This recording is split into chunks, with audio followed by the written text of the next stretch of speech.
Football বিশ্বকাপ দেখতে পারবে না ভারতীয়রা। গ্রেটেস্ট শো অন আর্থের মহোৎসব ফুটবল বিশ্বকাপ দেখা নিয়ে শঙ্কা তৈরি হয়েছে ভারত এবং চীনের জন্য।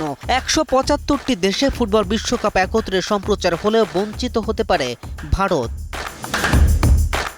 আমেরিকা, মেক্সিকো ও কানাডায় আয়োজিত এবারের বিশ্বকাপ নিয়ে ইতিমধ্যে যেখানে উন্মাদনা চূড়ান্ত পর্যায়ে, ঠিক সে মুহূর্তে সন্দিহান ভারতীয় সমর্থকেরা, কেননা এখনও যে চুক্তি সম্পূর্ণ হয়নি সম্প্রচার সত্যের।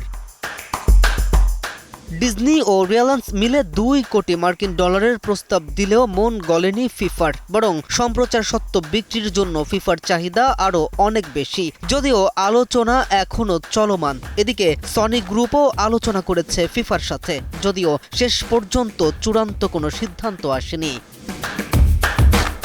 এমনকি গেল বিশ্বকাপের মোট ভিউয়ারশিপের প্রায় অর্ধেক ছিল চীনের। এখন অবধি চীনের সাথেও হয়নি চুক্তি স্বাক্ষর। সূত্র মতে ফিফার দাবি $10 কোটি, যদিও পরে নাকি সে চাওয়া কিছুটা কমিয়ে এনেছে। তবে চুক্তি সম্পর্কে গোপনে চলছে আলোচনা।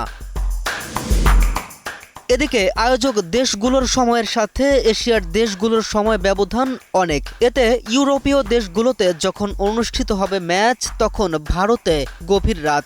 এতে কমে যাবে দর্শক, এমন শঙ্কাও করছে ভারতীয়রা। তাছাড়া ভারতে ক্রিকেটের মতো নাকি জনপ্রিয় নয় ফুটবল, এটাও একটা কারণ এখন অবধি চুক্তি সম্পন্ন না হওয়ার।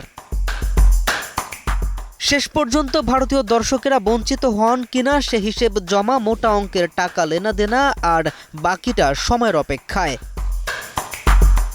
কে এম রাফিন, নিউজ 24।